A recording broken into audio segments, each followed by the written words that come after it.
ये सम्मेलन है, एक बोलेगा दूसरा सुनेगा, एक बोलेगा दूसरा नहीं सुनेगा तो बोलने वाले को लगेगा क्यों बुलाया। इसलिए मैं कहूंगा, सबसे पहले आप सबको राम राम साहब। और झड़पिया जी जा रहे हैं, मैं एक बात उनको सुनाना चाहता हूं कि आपकी हर एक बात का आप अनुसरण करेंगे, आपने जो कहा है वो हम करके दिखाएंगे।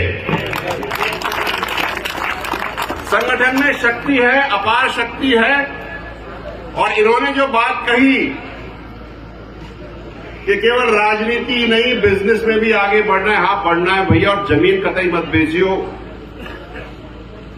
यही तो है जो तुम्हारे पास है, भाग्य तो सब उड़ जाएगा। मैं जो बात करना चाहता था, लंबी दो चार बातें हैं मेरे साथ। आज यहां पर करीब 21 लोग आए हैं जो गुर्जर आरक्षण संघर्ष समिति से हैं, और हम पिछले 3 दिन से पूरे राजस्थान में घूम रहे हैं और केवल एक ही मुद्दा लेकर के कि बोल गुर्जर मन की बात, ये चल रहा है राजस्थान में। और हम बहुत खुशकिस्मत हैं कि वो थोड़ा सा यहां पर पलवल में भी और बड़ौली में भी बात करने का मौका मिला। तो बोल गुर्जर मन की बात राजस्थान के राज में आपके सामने अपने मन की बात कहना चाहूंगा। बहुत सारी बातें हुई, भैया हट जाता था। अरे काऊ तो सुन रहा है यार, हट जा।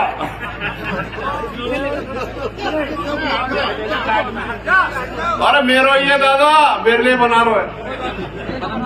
एक बात आई मेरे को, और मैं कल परसों 3 दिन से राजस्थान में घूम रहा था, ये बात समझ में आई। मैं यहां बार बार भी कहता हूं, फिर से कहूंगा, मैं ये अपनी बात 2 तरीके से करूंगा, एक राजनीतिक तौर से, एक सामाजिक तौर से। तो तुम्हें धैर्य से सुन लेना, और भैया घंटी मत बुलाना, बात करके जाऊंगा। पिछले हम लोग 6 घंटे से चल के आ रहे हैं यहां पे, तो बात कहने के लिए आया हूं मैं। मेरी बात यह है साहब कि कभी आपने किसी भी राजनेता को उस जगह से चुनाव लड़ते हुए देखा है गुर्जरों का जो गुर्जर बहुल क्षेत्र ना हो? बताओ, लड़ा किसी ने? नहीं लड़ा ना? तो जीतने के बाद डोड़े डोड़े काय को रहे हो भैया, काय को रहे हो डोड़े डोड़े। और मैं मुखिया जी की बात का अनुसरण करता हूं साहब। आप जब यहां आते हैं, समाज की बात करते हैं, तो सुनने की भी जहमत रखो, बहुत बात करके निकल मत जाओ। मैं और मेरे 20 लोग 3 रात से सोए नहीं है साहब, 3-3 घंटे सोए। और अंतराम जी आए थे जयपुर, हमने वादा किया था कि सर के बल चल के आएंगे, लेकिन आएंगे जरूर। मजा आता जब ये यहां से लेकर वहां तक बढ़ा। आज खाली महकमे में आवाज गूंजते हुए मजा नहीं आ रहा था, कहूंगा। और मैंने तो सुना यहां 33 गांव गुर्जरों के लगते हैं बड़ौली के आसपास, मुझे तो ना लग रहे। कहां है फैसलात? देखो कह रहा हूं, मेरी बात कड़वी लगेगी लेकिन कह जाऊंगा साहब, क्योंकि 3 रात से तो हम भी नहीं सोए। बात यह है, सुनो भाई, ये समाज की बात है। किसी बेटी का ब्याह नहीं है कि आए रोटी जाके चले गए। भूखा रहना पड़े तो रहना पड़ेगा, समाज के लिए खड़ा होना पड़ेगा। नहीं तो भैया कछु नहीं है, रो यहां बैठ करके डकरार जाओ और घर चले जाओ। 73 लोग शहीद हुए थे राजस्थान में। मैं चाहता हूं कि आप सब खड़े हो और हम सब उनको नमन करें।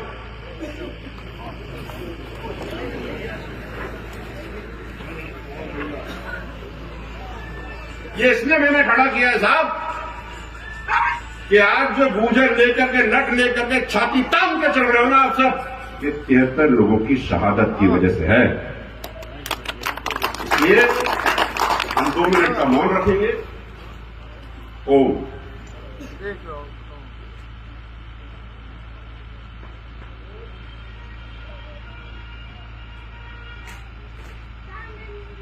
ओम शांति। विराज। मैं जो बात आपसे करना चाहता हूं, छोटी छोटी अजीब सी बातें लगेंगी आपको, लेकिन कहूंगा जरूर। अपने कितने राजनेता हैं पूरे भारत में? चलो भारत हटा दो, राजस्थान में, दिल्ली में कभी आपने गुर्जर पॉलिटिकल लीडरशिप को एक कमरे में बैठ करके चाय पीते हुए देखा है क्या? जिस दिन एक कमरे में बैठ के चाय पी लेंगे तुम्हें टिकटों की बौछार लग जाएगी, पिला के तो देखो यार। और अगर आपको जगह नहीं मिलती ना तो गांव मुंडिया में आ जाना, टूटी फूटी है वहीं पिला देंगे भैया। लेकिन आओ तो सही, बैठो तो सही, काम करो तो सही। काम ही नहीं करोगे तो भाई मैं जीत रहा हूं, लड़ रहा हूं, ये एमएलए मैं लड़ रहा हूं, वो सांसद, चाय क्यों नहीं पी सकते? और मजेदार बात तो है कि आ जाओ कमरे में, बंद कर लो किवाड़, 2 हुक्का पी लो, कुछ मत बोलो, बाहर जाके मीडिया कह देना क्या करा, बोला कुछ नहीं करा, बात ही नहीं करी, मानेंगे ही नहीं, बावले आ जाएंगे और पूरा भारत तुम्हारे पीछे दौड़ेगा। करके तो देखो। मैं चाहता था ये बात मैं पहले करूं जब सब नेता यहां बैठे थे। बात तो उनसे की जाती है ना जो सामने बैठे, और पीछे से बोलो तो बोला बोल रहा है। मैं कहते जा रहा हूं, मेरी बात पर विचार करना आप सबके सब, क्योंकि ये जो टीस मैं कह रहा हूं कि मैं पिछले कुछ सालों से महसूस करता आ रहा हूं। आपको पता है राजस्थान में 5% आरक्षण लगा हुआ है। मुझे ये बताओ कि उत्तर प्रदेश में क्यों नहीं है? क्या वहां गुर्जर नहीं है पिछड़े? प्रश्न है। अपना उत्तर प्रदेश का गुर्जर, माफ करना भाइयों, आपके नोएडा, ग्रेटर नोएडा, बुलंदशहर से त्रस्त है, क्योंकि वहां तक तो बड़ी बड़ी गाड़ियां हैं और बाहर पीछे जिसके पास बुग्गा नहीं है उसको तो हम उसके नजर से देते हैं। जब बात करते हैं कि आपको आरक्षण चाहिए तो कहते हैं गुर्जर तो बड़े पैसे वाले हैं। जो गरीब गुर्जर पीछे सहारनपुर के आगे रह रहा है उसकी क्या गलती है? और जब आरक्षण राजस्थान में मिल सकता है तो आप लोग बाकी जगह क्यों नहीं मांग लेते? हमारे आरक्षण से राजस्थान में हर साल 22 आरएएस बनते हैं, 28 सब इंस्पेक्टर बनते हैं, डॉक्टरों की लड़ाई लगी हुई है। आज की तारीख में 5% आरक्षण से औसतन 15,000 सरकारी लोग सरकारी नौकरियों में गुर्जरों के, जहां पे एक नहीं मिलता था। जब राजस्थान में हो सकता है तो बाकी जगह क्यों नहीं हो सकता? सोच के देखो। मैं ये नहीं कह रहा करो, सोच के तो देखो, क्यों नहीं हो सकता? क्या केवल राजस्थान ही कर सकता है? आप नहीं कर सकते? आप भी तो हमारे घर के आदमी हो, बैठले बैठे यहां पे, यहां क्यों नहीं हो सकता? सोच के देखो, विचार करके देखो। दिल्ली में इलेक्शन होने वाले 3 महीने बाद। क्यों भाई? कहते हैं ना कि दिल्ली गुर्जरों का गढ़ है कि नहीं? बताओ हाथ खड़े करके। है तो कितने बनेंगे? इसमें भी हाथ खड़े कर लो, मंथन करके देखो। एक आदमी इलेक्शन लड़ता, 3 और खड़े जाते, मैं भी भाई, तो ऐसे बनेगा? विचार करके देखो। मैं भुक्तभोगी हूं इस बात का, मेरा दर्द है, मैं छलका रहा हूं। इसलिए नहीं कि मैं हार गया, मैं इसलिए कह रहा हूं कि दूसरा ना हारे। कोटपितली में हमने प्रयोग किया, एक ही खड़ा किया साहब, जीत गया। अभी तक 2-2, 3-3 खड़े होते थे, हारते थे। आपको वहां बनाना है ना तो ऐसे बनेगा, 2-2 खड़े होकर के नहीं बनेगा भाई साहब। विचार करिए। बहुत सारी बातें होती है। एक चीज आपने सुनी होगी, काफी लोग कह रहे काफी दिनों से, डीएनटी सुना है किसी ने? डी नोटिफाइड ट्राइब सुना है? नहीं सुना? माननीय प्रधानमंत्री जी ने कुछ साल पहले कमीशन बिठाई थी, इरादे कमीशन, जिसने, आप सुनो मेरी बात, अरे सबको बताना, क्योंकि आधे लोगों को तो पता भी नहीं है। सुनो भाई, डीएनटी के अंदर में इरादे कमीशन ने कहा कि हर स्टेट में गुर्जरों को और जातियों को अलग से घुमंतु, अर्धघुमंतु और क्रिमिनल ट्राइब्स को अलग से उठा करके seed scheme for economic empowerment of denotified tribes में डाला जाएगा। उसमें मिलेगा क्या? आपके बच्चों को सीडीएस, यूपीएससी, आईआईटी, मैनेजमेंट, इन सब के लिए कोचिंग के पैसे मिलेंगे, फ्री पैसे। आपको नहीं मिल रहे, बाकियों को मिल रहे। आप कौन सी केड़ा गा रहे हो? आपके पास पैसे बहुत होंगे साहब, लेकिन उसकी सोचो जो सहारनपुर के आगे बैठा है, उसके पास तो नहीं है। ये स्कीम क्यों नहीं देते? बात क्यों नहीं करते? उठाते क्यों नहीं है? क्यों? क्योंकि अगर ये बढ़ गए तो ये वहां पहुंच जाएंगे जहां पर निर्धारित भी करते हैं नीतियां और क्रियान्वयन भी करते हैं। आपको वहां जाना है तो ये स्कीमें देनी पड़ी, क्यों नहीं मिल रही है? सोचो, विचार करो। एक टीम दिल्ली में बैठ करके इस पे काम करे, उसके हाथ मजबूत करो तो सही।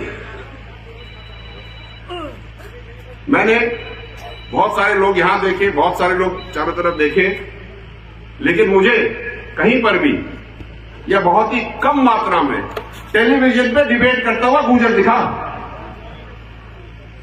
मुझे कहीं पर भी इंटेलेक्चुअल डिस्कशन करता हुआ गुजर बहुत कम दिखा। क्यों? क्या दिमाग नहीं है हमें? क्या हम मुद्दे की बात नहीं कर सकते? क्या हम केवल बड़ी बड़ी थार, मोटे मोटे टायर, गड़सोड़ने की चेन लेके चलेंगे? अगर आप इंटेलेक्चुअली आगे नहीं बढ़ोगे तो समाज धरातल में जाता जाएगा। जड़पिया साहब यही तो कह रहे थे दूसरे शब्दों में। इसमें विचार करिए, मंथन करिए, किसकी बेटी किसके साथ भाग गई, किसने कितना पैसा लिया दहेज में, ये चर्चा करना बंद करो, इससे कोई मतलब नहीं है।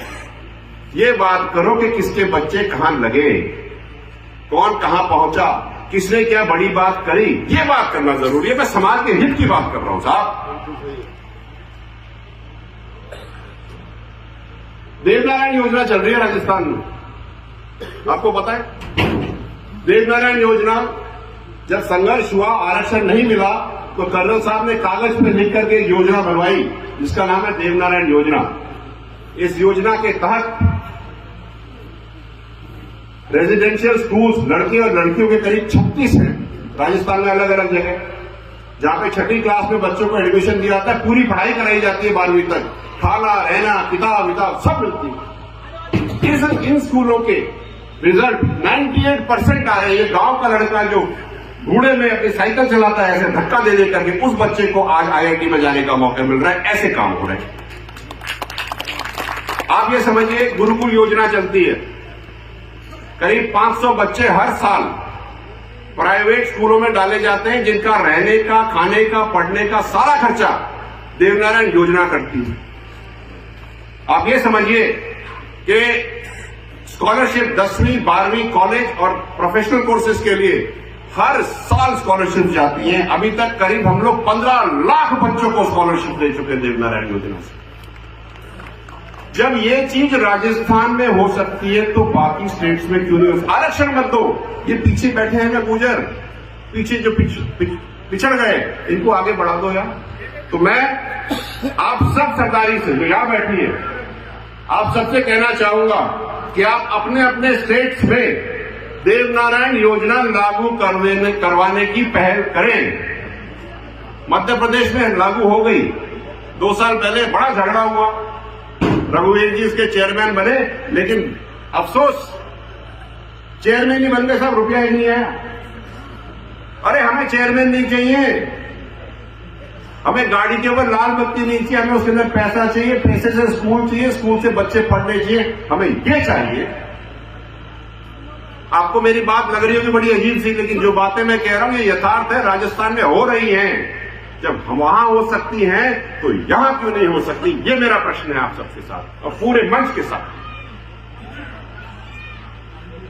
मैं एक बात कहना चाहूंगा आपको, जिंदा हो तो जिंदा दिखो। मरी लट की तरह तो सारी दुनिया जी रही है। खड़े रहो, लट लेते खड़े हो जाओ, अपनी मेहनत से खड़े हो जाओ, अपनी बात से खड़े हो जाओ। मैं बहुत शादियों में गया साहब, बड़े खर्चे देखे मैंने, लेकिन अभी कह रहे थे कोई हम लाइब्रेरी बनाने का प्रयास कर रहे, लाइब्रेरी पे खर्चे क्यों नहीं होते? क्यों? एक लाइब्रेरी बनाने में 3 लाख रुपए लगते हैं। 3 लाख रुपए से ज्यादा की तो घड़ी पहन के घूमते हैं आधे से ज्यादा लोग यहाँ पे। बच्चों को भविष्य दे नहीं रहे, घड़ी से क्या समय देखोगे अपना?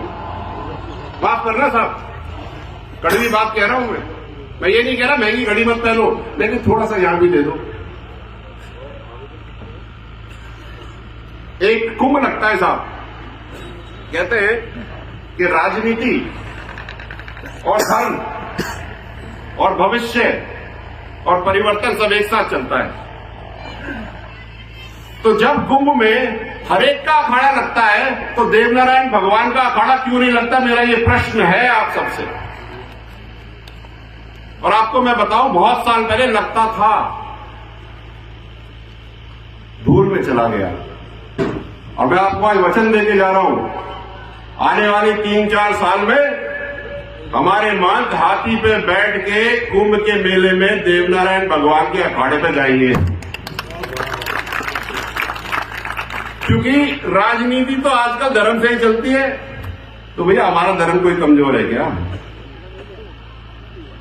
जब हम नेता बना सकते हैं, पार्टियों को जिता सकते हैं, तो हम अपना अखाड़ा क्यों नहीं लगा सकते? ये बात मेरी विचार करने वाली है। आखिर में कर्नल साहब की बात मुझे याद आती है कि सब कार्य संभव है, मेहनत, नियत और हिम्मत की जरूरत है। कर्नल साहब ने समाज को जो दिया है, जिस चीज के लिए हम जी रहे हैं, वो 4 स्तंभ हैं: अच्छी शिक्षा, अच्छा स्वास्थ्य, पढ़ी लिखी मां और कर्जमुक्त समाज। अगर हम इन चारों चीजों का अनुसरण करोगे ना, तो हमें और कुछ करने की जरूरत नहीं है, सारे काम हो जाएंगे। मैं ज्यादा समय लूंगा नहीं। मैं एक बार आप सबका भी धन्यवाद देना चाहता हूं, और मेरे साथ जो आई गुर्जर आरक्षण संघर्ष समिति के सरदारिये, खड़े हो जाओ, एक बार खड़े हो। ये सब राजस्थान से, पीछे तक देखो साहब, ये सब राजस्थान से आपके लिए आए हैं, और राजस्थान का सम्मान करेंगे। सब बुला लेंगे, सब आ जाओ भैया, आ जाओ। भैया निमंत्रण देखे वैसा वैसे ही आए। देखो, हम अकेले नहीं चलते, हम संगठन में चलते हैं। अकेले टायर पंचर रह जाएगी तो फिर गाड़ी कौन उठाएगा? ठीक है साहब, आप सबसे आपने बात करी, आपने मेरी बात सुनी, ध्यानपूर्वक सुनी। आपका मैं धन्यवाद देता हूं। समय मैंने बहुत लिया, जरूरी था, और अगली बार भी आएंगे साहब, लेकिन यहां से लगकर वहां तक जागरण पूरी होनी चाहिए। बहुत बहुत धन्यवाद। राम राम साहब। विजय जी,